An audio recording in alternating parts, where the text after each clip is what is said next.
Muchísimas Placer. gracias a todos los que os habéis inscrito y a todos los asistentes. Y si os parece, sin más dilación, le cedo la palabra a Luis Villarrubia Grande, que es el coordinador de IHBio, para que introduzca esta, esta conferencia. Muchas gracias a todos. Muy bien, Rocío, muchas gracias. Yo, si me permitís, como son y 32, por dar 3 minutos de cortesía, vamos a poner un vídeo sobre qué es DIH-Bio y luego, si os parece, me presento y doy entrada a Adrián.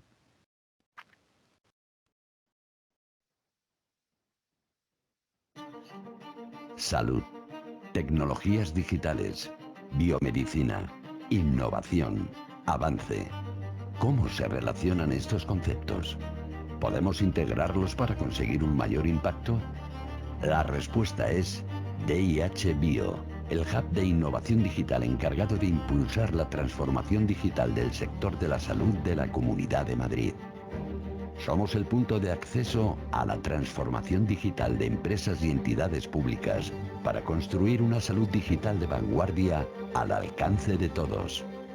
Incrementamos la competitividad y productividad de tus servicios, productos y procesos, innovando a través de tecnologías digitales disruptivas como la inteligencia artificial, la computación de alto rendimiento y la ciberseguridad. Somos DIH Bio, el lugar donde residen los expertos en innovación digital que vinculan necesidades y soluciones. Empresas expertas en tecnologías digitales, compañías del sector salud, pymes y startups biotecnológicas, consultoras e inversores, hospitales, centros de investigación, universidad, parque científico, asociaciones, cámara de comercio, administraciones públicas y ciudadanos. Actúan en conjunto para ofrecer un catálogo de servicios e infraestructuras dirigido a pymes, startups y entidades públicas a través del cual puedan experimentar antes de invertir en su viaje hacia la transformación digital, crear nuevas empresas, recibir asesoramiento financiero para impulsar el tejido empresarial, acceder a formación y capacitación en tecnologías digitales, pertenecer a una red de contactos y crear sinergias en un gran ecosistema de innovación formado por los actores del sector de la salud digital. Apoyados en el programa Europa Digital, trazamos redes internacionales entre hubs de innovación digital. Somos DIH Bio, el presente y el futuro de las tecnologías digitales y la salud. Juntos podemos transformar la vida de las personas. Muy bien, pues si me permitís, quería daros las buenas tardes a todo el mundo. Mi nombre es Luis Villarrubia y actualmente soy uno de los coordinadores de DIH Bio, que es el Hub de Innovación Digital Europeo dedicado a las nuevas tecnologías digitales aplicadas a la salud. Este hub está coordinado por la Universidad Autónoma de Madrid y está cofinanciado por la Comunidad de Madrid. Lo primero, me gustaría daros las gracias a todos por el enorme interés y por vuestra asistencia a esta conferencia que va a tratar sobre la revolución de la inteligencia artificial en el sector salud que organizamos desde DIH Bio. Creo que es evidente que estamos en un momento clave y totalmente apasionante en el que las tecnologías digitales como la inteligencia artificial, el High Performance Computing, Cloud, IoT y otras tecnologías como gemelos digitales van a crear un cambio drástico produciendo un avance sustancial en el área de la salud. Muy bien, pues nuestro papel como DH Bio es colaborar en esta transformación. Habéis visto un pequeño vídeo, ejemplo y que resume nuestra función y podéis ver también, si estáis interesados, podéis encontrar mayor información en nuestra web www.dhbio.eu. En segundo lugar, me gustaría agradecer especialmente la participación de Microsoft España en esta charla, que es una de las compañías más relevantes que forma parte de DIH Bio. Hoy tenemos el privilegio de contar con don Adrián González Sánchez, responsable de datos e inteligencia artificial para el sector público y sanidad en Microsoft España. Es profesor universitario en la École de Dear Jones de HEC Montreal perdón, y el Departamento de Educación Continua de la Universidad de Concordia en Canadá. Don Adrián también lidera iniciativas de inteligencia artificial, responsable en el Observatorio Español Odiseia. Es el autor del primer curso de Fundamentos de Datos e Inteligencia Artificial de la Fundación Linux a nivel mundial y es instructor para O'Reilly Media y el Information and Communication Technology Council, ICTC, Canadá. Además, colabora con Dosu Get Smarter como tutor en los cursos ejecutivos de Inteligencia Artificial y Blockchain de MIT Sloan y de FinTech para Harvard DePaul. Sus áreas de especialización son la inteligencia artificial, la ética y la regulación de inteligencia artificial responsable, un tema actualmente muy candente, como conocéis, y las nuevas arquitecturas de espacio de datos y las iniciativas de plataformas integradas de analítica y gobernanza del dato. Lidera proyectos a nivel nacional y regional con todos los actores del sector público en España. Pues muy bien, como os decía, yo creo que lo importante es dar paso a Adrián para que nos pueda ilustrar y nos pueda explicar un poco toda esta transformación. Así que muchas gracias, Adrián, y cuando consideres, pues puedes empezar tu charla. Muchísimas gracias. Sí, es un placer estar aquí, encantado de contribuir y gracias por la labor, ¿no? De SAP, porque es muy, muy importante de cara a todas las innovaciones que se puedan hacer y que se están haciendo, de hecho, en el sector de salud, con inteligencia artificial, con todas estas nuevas tecnologías. Yo siempre digo, ¿no? En este tipo de contexto en el que no sobran recursos, da lo mismo que sea Madrid, España, Canadá, Quebec, Estados Unidos, nunca sobran recursos en sanidad y se intenta escalar con lo que se tiene para poder dar servicio, para poder, pues sí, mejorar la vida, ¿no? También las personas. Entonces, desde ese punto de vista, yo en mi caso, como estoy en sector público y en sanidad, tanto pública como privada, pues voy a traer esa visión. Por un lado, de mistificar lo que es la inteligencia artificial y de explicar por qué es cierto que estamos en una revolución enorme ahora mismo. Y luego, si nos da tiempo, y eso tendremos que controlar los tiempos porque soy muy malo para controlar el tiempo, me iría a hablar, pero que si nos da tiempo, os hago una pequeña demo de cosas que eran impensables hace 2 años y que ahora en 5 minutos se pueden hacer. Entonces, bueno, y por supuesto con lugar para preguntas cuando queráis, si es durante o al final de la presentación, como queráis vosotros. Pero bueno, empecemos con esta parte más de divulgación, con una introducción a lo que es la inteligencia artificial hoy en día. Voy a compartir pantalla directamente. ¿Sí se ve la pantalla? Bien, perfecto. Siempre comienzo con la definición de inteligencia artificial, porque hay muchas definiciones en todos esos cursos o en la labor académica en la que participo. Siempre hay diferentes definiciones, lo que es inteligencia artificial, se incluye una tecnología o la otra, pero si nos vamos a la base de lo que es la inteligencia artificial, siempre se dijo y se sigue diciendo que es esa capacidad para dotar a las máquinas, bien entendido, no son siempre máquinas, son algoritmos, son sistemas de software, lo que sea, pero dotar a las máquinas de una cierta inteligencia, no de hacerlas humanas ni de hacerlas que reemplacen a las personas, pero simplemente de darle esa inteligencia que sí pueda replicar ciertas capacidades que puedan ser humanas o más allá del humano, ¿no? Yo, por ejemplo, puedo hacer cálculos con una cierta velocidad, pero un algoritmo los puede hacer mucho más rápido en un solo segundo. Pues ese tipo de capacidades de computación y de inteligencia, es lo que debemos llamar así, son las que estamos viendo. Y hoy en día, además, están llegando pues eso al público general. Ya todo el mundo conoce lo que es una inteligencia artificial, lo que es un ChatGPT, lo que es este tipo de cosas. Pues ya estamos viendo que en efecto se trata de ese tipo de sistemas. Ahí, simplemente por contextualizar esa discusión de estamos en una inteligencia artificial estrecha, que se refiere, estrecha Narrow AI, se refiere a una capacidad de inteligencia artificial que es un poco, no sé si unitaria, pero que se enfoca en una cierta tarea, que lo hace bien, pero oye, que no es una superinteligencia artificial que replica a un humano que puede hacer, una persona que puede hacer muchas cosas, ¿no? Ni lo sobrepasa, ni estamos hablando de los Terminators, ni los Skynets, etcétera. Y hay esa discusión ahora mismo en la industria de dónde estamos. hace poco era muy claro que estábamos en el narrow, en la parte estrecha, y es cierto que vamos avanzando con temas de IA generativa, que lo vamos a mencionar hoy, hacia una capacidad de hacer muchas cosas con los mismos modelos. Pero bueno, todavía estamos lejos, simplemente por demistificar todo este tipo de discusiones. A mí me gusta esta definición de inteligencia artificial. De hecho, viene de Canadá, de Quebec, y hablan de inteligencia digital, más bien. Y esa inteligencia digital pues, va a englobar pues, temas de inteligencia artificial, de ciencia de datos, análisis más descriptivo, predictivo, temas de optimización, que se utiliza a lo mejor yo qué sé, una factoría, ¿no? Para poder optimizar la cantidad de ingredientes que se utilicen para ciertas cosas y reducir el tiempo al máximo. Eso es un tema de optimización.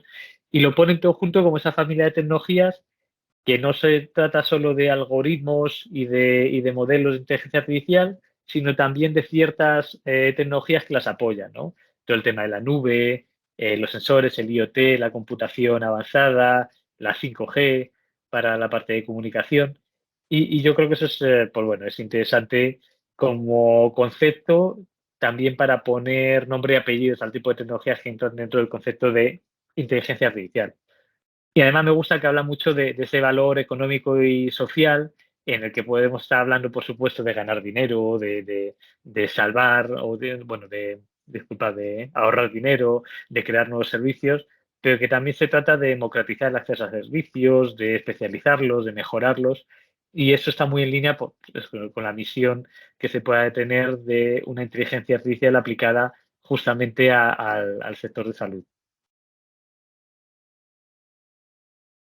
Esta diapositiva muestra una simplificación de cuáles eran los tipos de inteligencia artificial, más allá de que lo consideremos inteligencia artificial o no.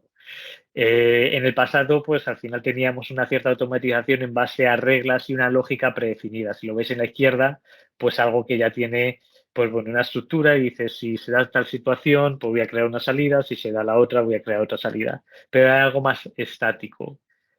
Y después se añadió la capacidad de ver patrones, ¿no? En las informaciones, si tenemos muchos datos, pues bueno, en salud se ve, ¿no? En temas de medicina, en medicamentos, en farmacia, lo que sea, se pueden ver patrones que en base a eso se pueda detectar una cierta situación, ¿no? Positivo o negativo. Eso se extendió incluso a datos no estructurados.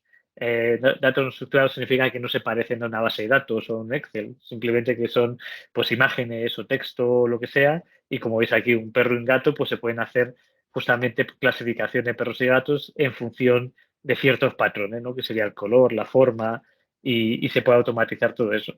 Entonces hemos pasado de algo que era mucho más estático a algo que engulle los datos, que se mete dentro de los datos y que es capaz de analizar ciertos patrones para determinar situaciones que puedan ser, yo qué sé, predicciones numéricas. ¿Cuál es la cantidad óptima de un cierto medicamento para un paciente en base a ciertas características?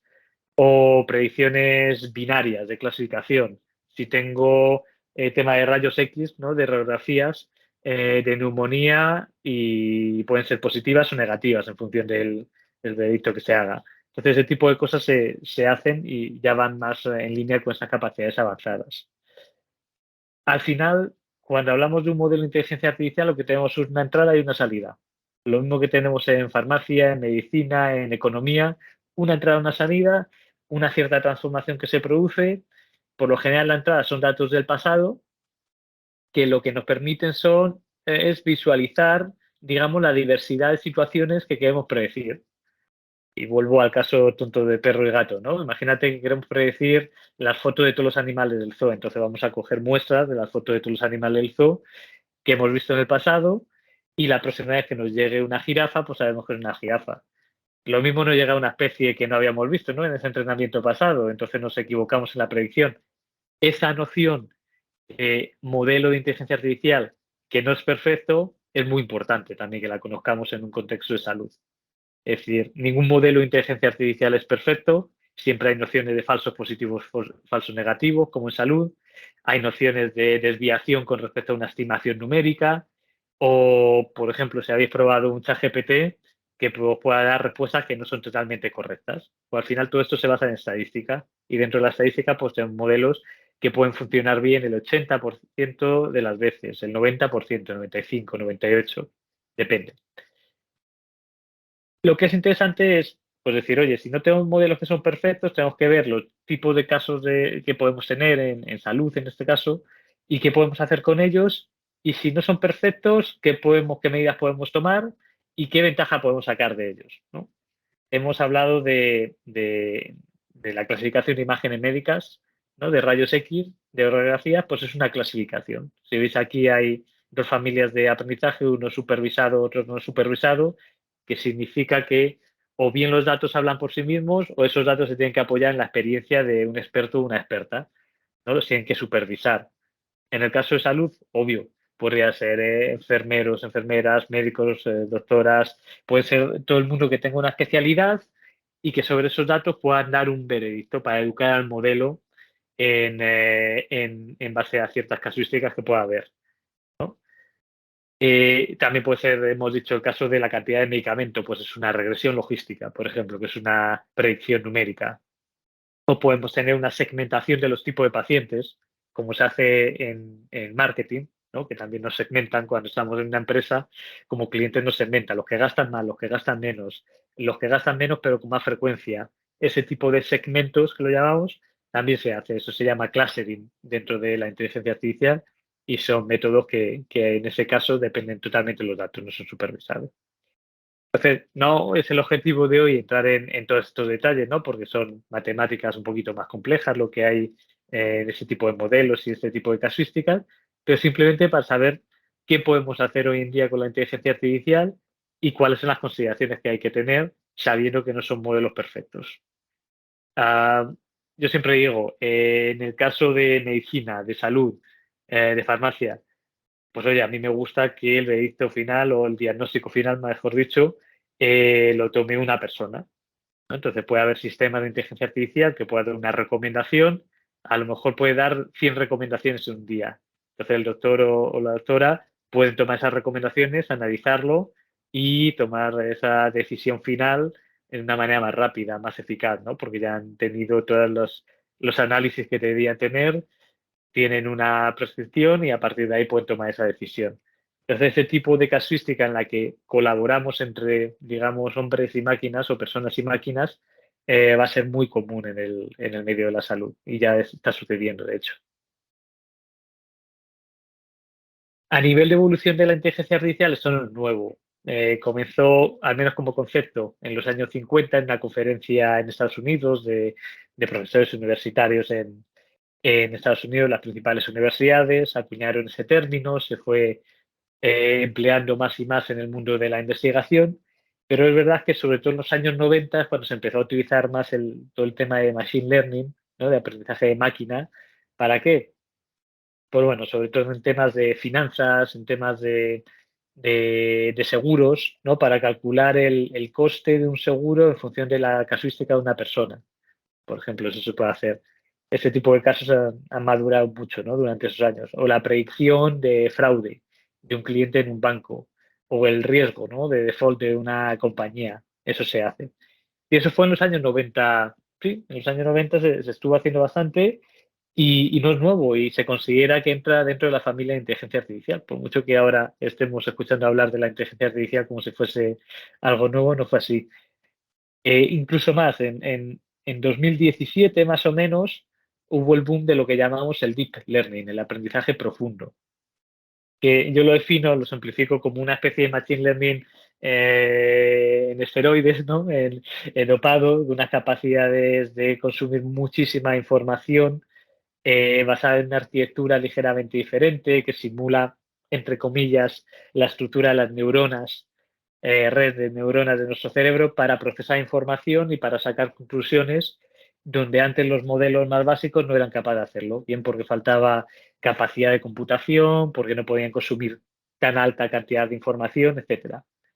Entonces, ese tipo de modelos de deep learning que, ya os digo, surgieron en los laboratorios de investigación en 2017 más o menos, en Canadá y en Estados Unidos sobre todo, pues luego se han ido llevando a la práctica, ¿no? Y a las diferentes herramientas de Microsoft, herramientas de Google, de Amazon, utilizan ese tipo de modelos. Cuando hoy hacemos análisis de imagen médica, se suele utilizar este tipo de modelos. Cuando desbloqueamos el teléfono con la cara, por ejemplo, como es una imagen y nos clasifica y detecta que esto es Adrián y la otra persona es Luis y que podemos desbloquear el teléfono, se hace con este tipo de modelos. Y al final lo que tenemos es esa mezcla, ¿no?, de los modelos como tal, que van a basarse en operaciones matemáticas y en estadística, una capacidad de maquinaria, entre comillas, ¿no?, de servidores muy potentes que nos permiten llevar a cabo operaciones complejas, y lo ha mencionado antes Luis, ¿no?, una de las áreas de foco del hub, justamente maquinaria avanzada que permite hacer ese tipo de análisis. Y luego el conocimiento, y esto es muy importante, el conocimiento del dominio de la industria, en este caso, pues todos vosotros y vosotras, que conocéis ciertas áreas de salud, de medicina, y que complementáis lo que un modelo de inteligencia artificial puede sacar como conclusión, ¿no?, en base a datos pasados.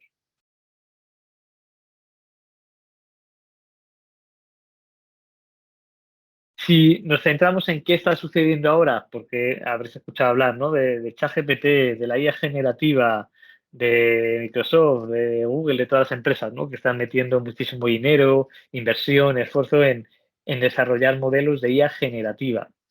¿A qué nos referimos con eso? Pues bueno, antes, cuando hablábamos de Machine Learning y Deep Learning, hablábamos sobre todo de una capacidad de predicción en base a datos del pasado, pero que te hacía una predicción, ¿no? Lo que hemos dicho, lo de detectar una jirafa, una foto de una jirafa, si habíamos educado al modelo con las fotos de los animales del zoo. Pero ahora no solo eso, ahora tenemos modelos que también están educados con datos del pasado, pero que además nos permiten crear nuevas salidas. Imaginaos que hemos educado con esos mismos datos a un modelo con imágenes del zoo y que le pedimos, oye, hazme una jirafa, dibújame una jirafa que sea azul con los ojos azules, eh, que sea verde con manchas, lo que sea. Eso se puede hacer ahora con los modelos de IA generativa, y el gran cambio que estamos viendo, y esa es la gran diferencia con respecto a lo que sucedía antes, es que la noción de lenguaje cobra una especial relevancia, ¿no? Antes, ¿cómo hacíamos inteligencia artificial? Programando. Básicamente programábamos con Python, con Java, con C, con el lenguaje que fuese, o con R, pero teníamos que programar. Entonces, pues, la mayor parte de las personas en el planeta, en términos relativos, pues no programan, ¿no? Hay gente que lo hace y hay gente que no. Pero claro, con la IA generativa no se programa, la programación se hace con lenguaje natural. Con lenguaje natural quiere decir que yo a ChatGPT, y pongo ese ejemplo porque lo conocéis, le puedo decir, oye, hazme un resumen de tal libro con 3 párrafos y con tal formato, ¿no?, y con cierto tono, que sea más desenfadado, con un tono más formal, lo que sea. Eso es lenguaje natural, cualquier persona puede hacerlo. De hecho, ya no es ni siquiera en inglés, que antes había muchas aplicaciones que se podían hacer solamente en inglés. No, ahora en cualquier idioma, en muchas lenguas cooficiales, se puede comunicar con este tipo de modelo y la salida te la puede dar en otro idioma, totalmente. Y esa es la gran revolución que se está viendo ahora mismo, de poder consumir modelos que no son necesariamente orientados a expertos y a expertas técnicas, que sean personas como todos nosotros, que a lo mejor podemos tener más o menos conocimiento de programación, pero que pueden configurar un modelo sin mucho esfuerzo. Luego vamos a entrar al detalle de qué se puede hacer y cómo se hace, pero ese es el principio de lo que llamamos la revolución. Y para mí, la década de los años 10, digamos, en 2017, y ahora los años 20 con la IA generativa, son la clave de esta revolución. Esto sobra decirlo, pero bueno, hay cifras de todo, ¿no? Sale McKinsey diciendo que ahora todas las empresas están invirtiendo, esto lleva varios años, no es nuevo, pero es verdad que con la oleada de inteligencia artificial, pues se está multiplicando esa inversión. Pero lo bueno es que también las personas están dando cuenta del potencial de las consideraciones, ¿no?, que puede tener la inteligencia artificial. Se habla de ética de la IA, se habla de IA responsable, se habla de IA accountable, ¿no?, de rendición de cuentas, y hay movimientos, ya sea bien a nivel de empresas, que tengan sus modelos de IA responsable, o incluso de gobiernos, ¿no?, de reguladores que saquen una regulación como va a ser el AI Act, solo como comentarios, como el equivalente de una ley de protección de datos, pero para regular los usos de la inteligencia artificial en Europa. Entonces estamos en esa tormenta perfecta de oportunidad y de discusión justamente para aprovechar lo mejor que tenga que ofrecernos la inteligencia artificial. Ahora, ¿cómo está innovando Microsoft? Pues bueno, esto no, obviamente no es nuevo, se escucha ahora mucho más, pero no es nuevo. Hay diferentes laboratorios de investigación, hay una parte que se llama Microsoft Research, que lo que se dedican precisamente es a crear ese tipo de investigación y que van a crear modelos que o bien se liberan en código abierto o son cerrados que se utilizan en los productos propios, ¿no? En Microsoft. Ahí puede haber temas de imagen, puede haber temas de programación, puede haber todo tipo de modelos. Y hay diferentes laboratorios de investigación. El más cercano en Europa es el de Cambridge. Yo he conocido muy bien el de Montreal, que está cerca de donde yo vivía antes, en Nueva York, etcétera.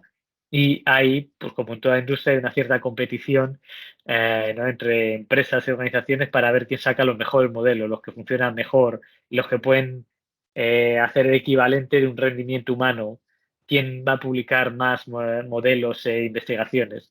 Entonces ahí estamos muy bien posicionados, efectivamente. Y hay modelos tanto de voz, por ejemplo, que ahora hablaremos de esos detalles, o temas de chatbots, o temas de imágenes, o de lenguaje, lo que sea, que ya están funcionando como poco tan bien como el rendimiento del mejor de los humanos, ¿no? Si yo soy una persona y voy a hacer una traducción, imagina que yo trabajase en la industria de la traducción, pues hay modelos que ya están equiparándose al rendimiento de traducción de una persona. Entonces, esta es la evolución que estamos viendo y lo vemos desde 2017, ha habido una oleada enorme. ¿Qué pasa? Que en 2019, sobre todo, pues hubo una noticia que se hizo bastante conocida, todo el tema de OpenAI, que no sé si en vuestro contexto conocéis a OpenAI, esta empresa startup americana fundada por varias personas de la industria de inteligencia artificial, entre ellas pues, bueno, el CEO de Twitter y de Tesla, Elon Musk, que ahora ya no está ahí. Pero bueno, en 2019 se empieza un acuerdo con Microsoft, ¿no? Y se dice, pues vamos a poner un cierto dinero para colaborar y para que puedan desarrollar sus modelos, entre ellos el de ChatGPT, que ya conocéis. Y ahora ahondaremos en el detalle. A estas alturas, salvo que hayáis estado aislados del mundo, pues habéis visto todo el tema de ChatGPT, la IA generativa, los modelos, noticias un día sí, otro también, de un modelo que funciona bien, al día siguiente sale otro modelo que funciona mejor, el otro día otro que lo duplica. Y es verdad que Microsoft ha ido de manera muy decidida desde hace bastantes años al tema de la inteligencia artificial y también como estrategia de empresa, ¿no? No solo de crear modelos, sino de ponerlos a disposición pues, de la gente que los quiera utilizar y de introducirlos dentro de las soluciones propias de Microsoft. He escuchado algo, no sé si había alguna pregunta, pues no veo las caras. Por el momento en el chat no hay ninguna pregunta, Adrián. No sé si alguien se anima a preguntar, pero estábamos solucionando algunos problemas de sonido que había, pero por el momento no han dejado ninguna pregunta. Que no duden si tienen alguna pregunta, lo pueden poner en el chat, me pueden interrumpir como si estuviésemos en la misma sala. Genial. Sí. Pero bueno, ese tipo de noticias, ¿no? De, oye, una empresa y otra están haciendo inteligencia artificial, OpenAI, sale ChatGPT, que entiendo que muchas de las personas aquí la han probado. Entonces, ¿cómo está funcionando esto? ¿Qué hay por detrás? ¿Cómo se pone a disposición un servicio que es tan conocido y que lo está utilizando tanta gente? Pues bueno, Microsoft ha formado parte de ese proceso de ingeniería y de puesta en producción. Al final, cuando hablamos de IA generativa, hay tres capacidades principales que las podemos simplificar aquí, ¿no? Una de ellas es los modelos GPT orientados al lenguaje. Es decir, aquellos modelos a los que yo les escribo una pregunta, que en inglés lo llaman un prompt, pero es una pregunta básicamente, una orden, y vamos a tener una respuesta, que en inglés lo llama completion, como vamos a completar, ¿no? lo que se ha pedido. Entonces en ChatGPT lo vemos, ¿no? Que cuando le escribimos y le decimos, oye, créame un párrafo que me describa ciertas cosas y luego te va a dar una respuesta en base a lo que le has escrito. A veces lo va a hacer mejor o peor en función de cómo leemos esa orden, ¿no? Ese prompt. De hecho, hay gente que ahora mismo está siendo contratada para trabajar en la calidad de esos prompts. se llaman prompt engineers y están ganando bastante dinero precisamente porque hay una cierta magia, un cierto arte en cómo pedirle a la máquina que nos cree información. Y esos son con lenguajes naturales, ¿no? Con castellano, con inglés, con francés, con catalán, con lo que sea. Pero a las máquinas, en realidad, y con los modelos actuales, le da lo mismo que sea lenguaje hablado que lenguaje de programación. Podría ser SQL, R, JSON, podría ser HTML, Java, cualquier cosa. También le podemos decir en lenguaje natural, oye, me haces una query, una petición para una base de datos SQL para, yo qué sé, para los resultados del año financiero 2022 para el departamento X de mi empresa, y eso te lo transforma el lenguaje natural en código. Entonces eso también es muy potente, ¿no? Para la interacción entre personas y modelos. Y luego, porque siempre hay que traer algún gato a las presentaciones, pues el caso de Dalí, ¿no? Que es un modelo, Dalí como el artista, es un modelo que en base al lenguaje natural le podemos dar instrucciones para generar imágenes. Entonces, en este caso hemos hecho un gato siamés blanco y nos da esta representación. Nos puede dar varios ejemplos. Los ejemplos pueden ser mejores o peores y los podemos ajustar. Pero fijaros qué potente hoy en día decir de algo que no existe porque los textos o el código o las imágenes no existen, lo podemos crear en unos segundos simplemente con pedirlo. Entonces ese es el tipo de revolución también que estamos viendo, que se puedan lograr estas capacidades y que sean en lenguaje hablado.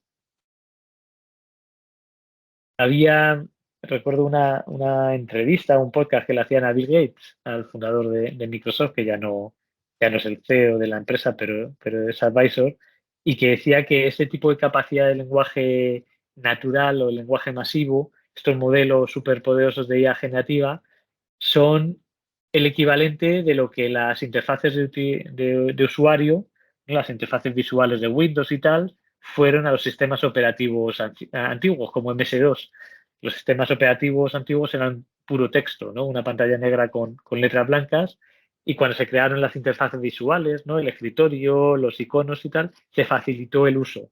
Se democratizó el uso para que cualquier persona menos técnica pudiera utilizar los ordenadores, los portátiles, etcétera. Y ahora mismo está sucediendo lo mismo, ¿no? La IA generativa puede permitirnos crear interfaces que antes no teníamos. Pueden ser a lo mejor con voz, le podemos dar una instrucción a un sistema o le podemos hacer preguntas a nuestro coche.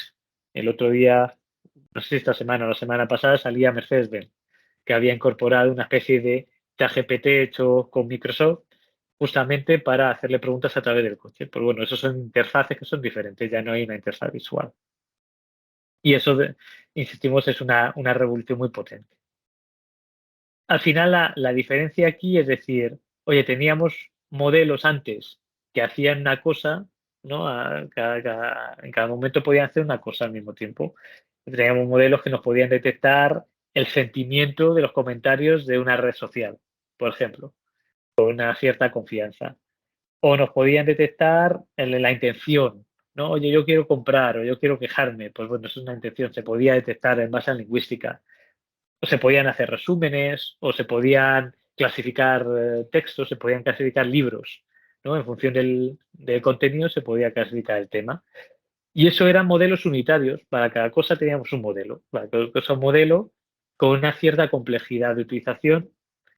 Y ahora lo que tenemos del otro lado en Azure OpenAI, con los modelos GPT de lenguaje, es no solo que nos permite comunicar con lenguaje natural, sino que el mismo modelo, que se llama modelo fundacional, que lo llaman ahora, ese mismo modelo nos permite hacer muchas cosas al mismo tiempo.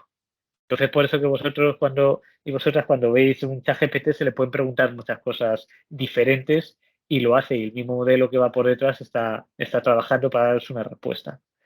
Pues para generar información, para generar resúmenes, para obtener conclusiones, lo que sea, es el mismo modelo que va por detrás. Esa es otra pieza de la revolución, porque imaginad para organizaciones, para empresas que están empezando a implementar la IA generativa, la revolución de decir con un solo modelo puedo hacer casos para diferentes departamentos, diferentes marcas, casos de uso, proyectos, etcétera.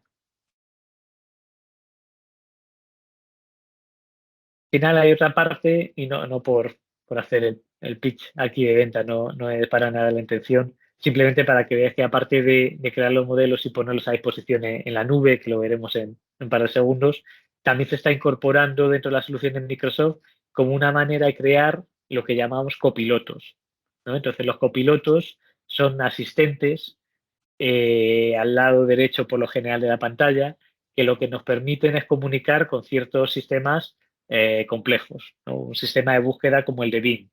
En vez de hacer la búsqueda de la manera tradicional, pues le preguntamos cómo se hace en ChatGPT y nos da la información con las fuentes. O en Teams. Hoy, en esa reunión, por ejemplo, se podría hacer la transcripción de la llamada. Yo estoy hablando, si el modelo es capaz de detectar lo que estoy diciendo en audio, convertirlo en texto, y luego de ese texto hacer un resumen, sacar las conclusiones principales, imagina para el resumen del evento, o si salen acciones aquí, que se puedan crear acciones automatizadas, y eso es todo un copiloto. Eso se hace también para el email, se hace para la programación con GitHub, que es un entorno de programación, y al final es esa noción de un copiloto que acompañe y que no vaya en modo automático, sino que facilite la tarea a un agente, a una persona humana. Y por eso es un copiloto y no un autopilot. Entonces, eso se está haciendo en los productos. Aquí hay un ejemplo bastante interesante. No sé si lo conocéis, es el CEO de nuestra empresa, de Microsoft España, Alberto Granados, e hicimos un avatar virtual. Simplemente porque decíamos, oye, si tenemos, no sé, hay empresas y tecnologías también propias que son capaces de hacer avatares que a lo mejor con 3 fotos van a crear este avatar, mueven los labios en función de lo que diga, si se le pone un audio van a adaptarle el movimiento de los labios, el lenguaje, por cierto, las capacidades de Azure OpenAI, de ChatGPT, puede programar, entonces realmente replica capacidades que son casi humanas, así la inteligencia artificial no sea humana. Aquí tengo un ejemplo. Bueno, no, me lo he saltado. Era un ejemplo simplemente de nuestro CEO vendiendo seguros para una marca conocida de bancos, ¿no? Que era un ejemplo tonto. Y lo hacía no solo en español, sino que lo hacía también en inglés y en chino. Entonces, imagina el potencial para una organización de comunicar con sus clientes en diferentes lenguajes.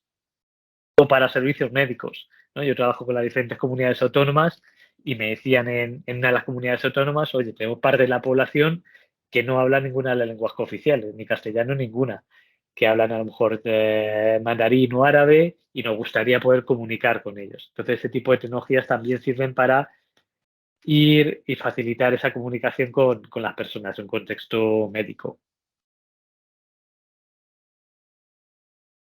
Aquí, simplemente para que lo tengáis presente, pues dentro de la inteligencia artificial hay diferentes tipos de soluciones, ¿no? No voy a entrar al detalle porque esto es demasiado avanzado para lo que queremos ver hoy, pero simplemente para que sepáis que hay inteligencia artificial de visión, ¿no? La que clasifica vídeos y fotos, inteligencia artificial de habla, ¿no? La que me permite detectar el idioma, transcribir las conversaciones, o hacer texto a voz, crear voces sintéticas, que eso se hace ahora también, la parte de lenguaje que estamos viendo, los sistemas de recomendación como Netflix, ¿no? O Amazon cuando te recomiendan un producto o una película, ¿no? Eso se llama decisión, y la parte de Azure OpenAI, que es justamente la IA generativa, ¿no? De lo que se hace en IA generativa Microsoft, justamente para crear este tipo de aplicaciones un poquito más avanzadas. ¿Por qué lo traigo a colación? Simplemente para que lo conozcáis, porque cuando voy a hacer la parte de la demo vais a ver que es una pieza que se llama Azure OpenAI y quiero que tengáis presente que es una pieza, que es un servicio, ¿no? Que se llama de plataforma gestionada, que lo que hace es facilitar que no tengamos que hacer ninguna programación, ningún despliegue raro. Entonces, si vemos a nivel de inteligencia artificial para el sector de salud, ¿no? Para el sector sanitario, salud, de farma, de todos los ámbitos, pues hay diferentes casos.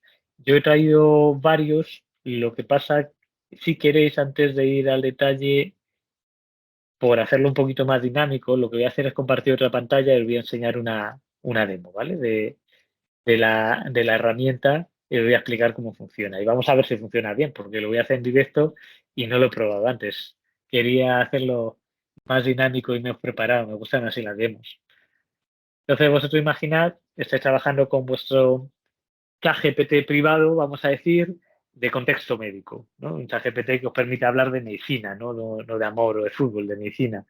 Y en el que vais a tener un espacio con vuestros datos privados, en el que podéis alimentar un modelo pues con temas de medicina. O a lo mejor le queréis dar indicaciones al modelo para decir, oye, háblame solo de lo que esté, en este caso tengo dos ejemplos, ¿no? De Vademecum o la Agencia Española del Medicamento, que hice hace poco una pequeña demo con eso.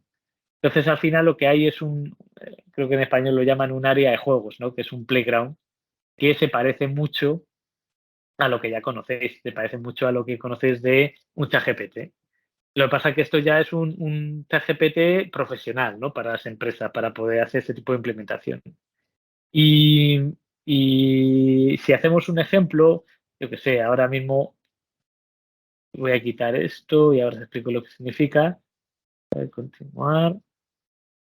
Tú al ChatGPT le puedes preguntar cualquier cosa, ¿no? Oye, dime lo que sepas de salud en Comunidad de Madrid. Vamos a ver si el modelo tiene algo de salud en Comunidad de Madrid. La verdad es que no lo sé, pero vamos a probar.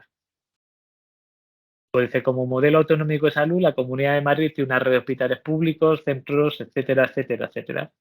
Entonces, vosotros diréis, ¿hemos consumido la información de Comunidad de Madrid antes? Bueno, yo personalmente no, pero el modelo, pues se llama el modelo de lenguaje masivos de IA generativa, lo que han consumido son pues informaciones que están en Internet, en fuentes oficiales, etcétera, de todo lo que se puede encontrar en un Bing o en una búsqueda de Google, pues ese tipo de información. Y lo que han hecho es indexarla, entonces hay mucha información que ya está disponible. Esto es por darle el contexto, ¿no? Pero si preguntamos cuál es la dosis de paracetamol para una persona varón de... varón de 15 años. No sé si va a contestar o si va a tener una fuente que sea creíble, y ahora vamos a hablar de eso. Entonces te está diciendo que la dosis recomendada, independientemente de lo que diga, te da una explicación de cómo se consume, de los problemas potenciales. Y lo mismo, nos deberíamos poner siempre la textura de que lo mismo esta respuesta no es buena, ¿no? Entonces, ¿qué podemos hacer? Uno, para validar la información y dos, para incluso mejorar esa información. Imagina que tenemos fuentes, pues oye, muy, muy precisas que queremos valorar. Entonces, en ese caso podríamos decir, oye, que es que tú eres un robot, un chatbot, y yo solo quiero que contestes con preguntas, vamos, con respuestas que pertenezcan al alcance de lo que es Vademecum. Entonces le puede decir, es un asistente que hable solo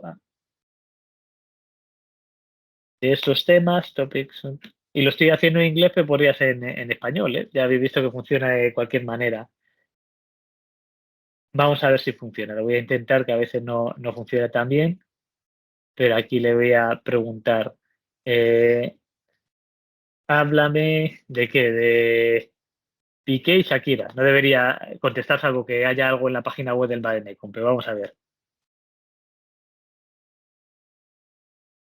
Dice, lo siento, pero como asistente de Bademecum solo puedo hablar de temas relacionados con salud y medicamentos. No tengo información de vida personal de personas famosas como Piqué y Shakira. Entonces, fijaros aquí el ejercicio, aunque sea un ejemplo muy tonto, lo que es interesante es que yo no le he hablado ni de quiénes son Piqué y Shakira, ni de qué es el Bademecum, ¿no? Yo le he dado una URL, un enlace, y le he dicho, oye, como asistente de Bademecum, háblame de esto. Pero aquí dice, oye, Bademecum incluye temas de salud y medicamentos. ¿Por qué? Porque es capaz de ir a esa URL, a esa página web y decir, oye, está hablando de salud y medicamentos. Y si yo le he dicho, no me hable de otras cosas, pues encima te da una justificación que lo podríamos afinar, ¿no? La manera de contestar.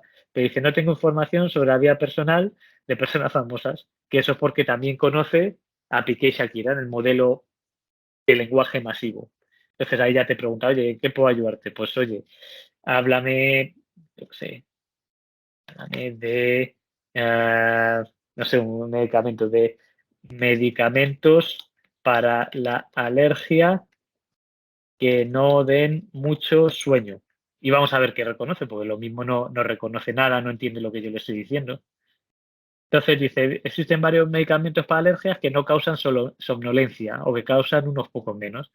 Te habla de en qué consiste, te habla de antihistamínicos, de otros medicamentos. Yo le puedo decir, dame ejemplos. Vamos a ver si los encuentra, lo mismo no los tiene. Soy siempre muy cauteloso con esto. Aquí, obviamente, yo no me fiaría de esto. Yo no voy a ir a un ChatGPT para ver si me voy a tomar un medicamento del otro. Pero sería muy diferente si en vez de ese tipo de implementación, a lo mejor yo le pasase el Vademecum. Imaginaos, tengo un libro, un PDF del Vademecum, se lo puedo pasar, lo añadiría aquí como datos y me puede decir de esa fuente oficial, de ese documento, de qué sección, de qué párrafo me está diciendo que tal medicamento puede ser bueno para esa dolencia.